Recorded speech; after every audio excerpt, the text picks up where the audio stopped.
السلام علیکم ورحمۃ اللہ وبرکاتہ۔ میں امید کرتا ہوں کہ آپ سب خیر و عافیت سے ہوں گے۔ تو آج کا جو ہمارا سبق ہے وہ ہے مخرج نمبر 4۔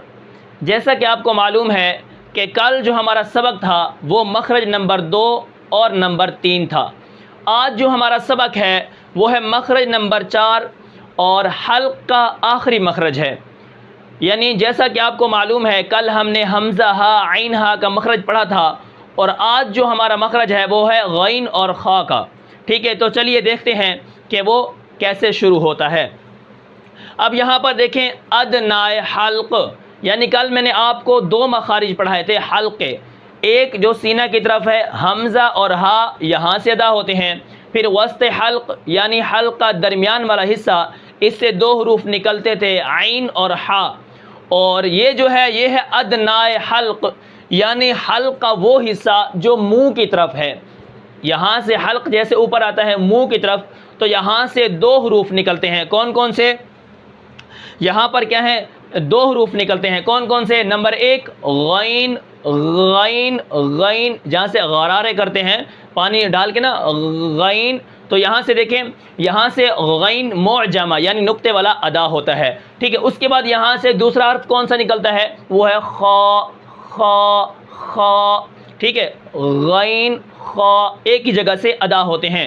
ادنائے حلق یعنی حلق کا وہ حصہ جو منہ کی طرف ہے، یہاں سے 2 حروف ادا ہوتے ہیں غین اور خا۔ ٹھیک ہے، نقطہ والے۔ ٹھیک ہے، جیسے عین اور ہا بغیر نقطہ کے تھے، یہ غین اور خا نقطہ والے ہیں۔ ٹھیک ہے، تو اس مخرج کی آپ کو سمجھ آ گئی ہوگی۔ اب یہاں پر مثال سمجھیں، جیسے خا کی مثال لے لیں۔ خا، خا قرآن میں کیسے پڑھا جاتا ہے؟ جیسے خاسرہ، خاسرہ، خاسرہ۔ ٹھیک ہے، اب آگے دیکھیں یخربون، یخربون، یخربون۔ ٹھیک ہے، اندر جو حلقہ منہ کی طرف حصہ ہے وہاں سے خا ادا ہو رہا ہے۔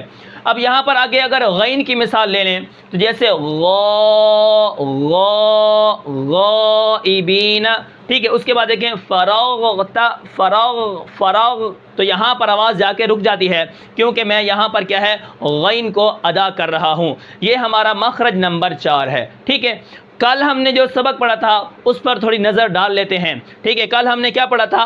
اقصائے حلق یعنی حلق کا وہ حصہ جو یہاں سے ہے سینہ کی طرف، یہاں سے 2 حروف ادا ہوتے تھے حمزہ اور ہا، سراجا وہ۔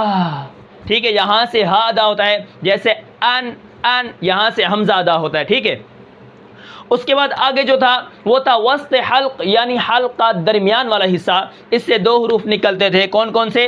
عین اور ہا، عین اور ہا۔ نہ سختی لگانی ہے، نہ زیادہ سختی کرنی ہے، اور نہ اس کو زیادہ شدت سے زور لگانا ہے۔ ٹھیک ہے، تو عین اور ہا کو یہاں سے نکالنا ہے، اور پھر اس کے بعد آج جو ہمارا مخرج ہے وہ ہے ادنائے حلق یعنی حلق کا وہ حصہ جو منہ کی طرف آتا ہے، منہ کی اوپر کی طرف۔ ٹھیک ہے، وہاں سے 2 حروف نکلتے ہیں۔ کون کون سے؟